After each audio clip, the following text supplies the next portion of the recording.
Assalamualaikum warahmatullahi wabarakatuh. Perkenalkan, nama saya Dafadira Mutakin dari Tasima A. Hari ini saya akan mempresentasikan tentang diorama yang saya buat.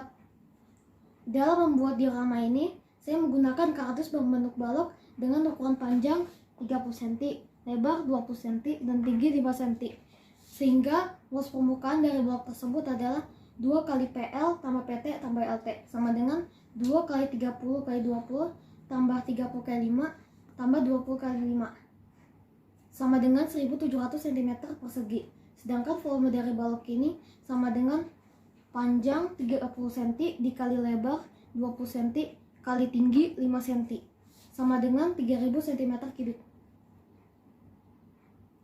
Dalam pembuatan diorama ini, saya memilih ekosistem hutan hujan tropis karena alhamdulillah Indonesia dianugerahkan kekayaan alam yang luar biasa oleh Allah Subhanahu wa Ta'ala berupa hutan yang sangat luas dan menjadi paru-paru dunia yang harus kita jaga kelestariannya.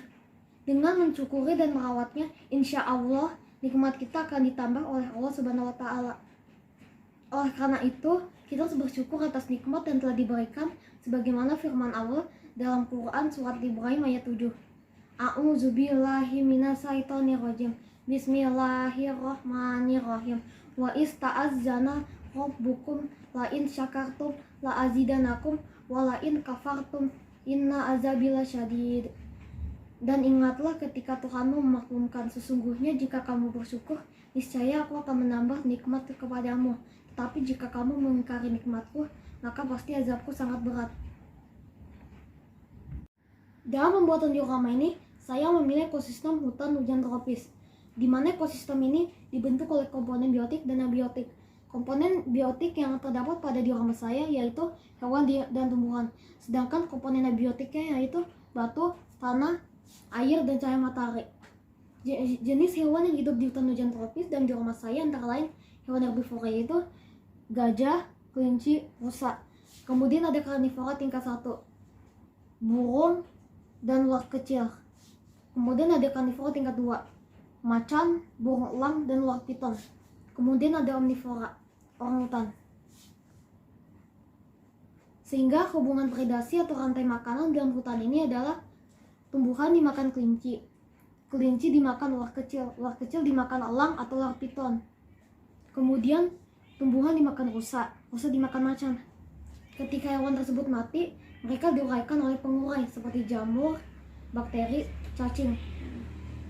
Dalam diorama ini, tumbuhannya terdiri dari 4 lapis. Lapisan pertama, pohon yang tinggi ini dikenal sebagai sebulan atau emergen.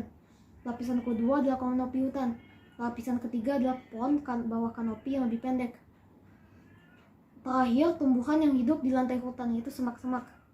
Contoh tumbuhannya seperti pohon jati, pohon merbau, pohon meranti, semak-semak. Dalam perkembangannya, hutan hujan tropis juga didatangi manusia. Karena manusia ingin mengambil hasil hutan seperti pohon jati, pohon merbau, dan pohon lainnya.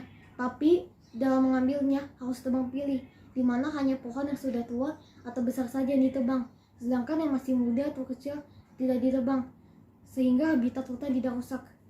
Apabila ada hutan yang gundul, kita bisa melakukan reboisasi. Jika tidak dilakukan tebang pilih dan reboisasi, maka dapat menyebabkan longsor dan banjir bandang.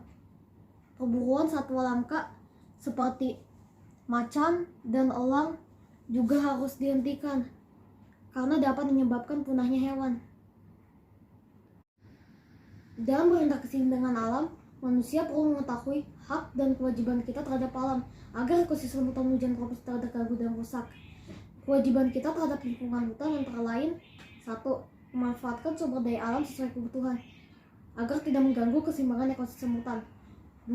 Melakukan reboisasi untuk mencegah erosi, banjir bandang, dan agar hewan-hewan liar kembali memiliki habitat alami untuk tempat tumbuh dan berkembang.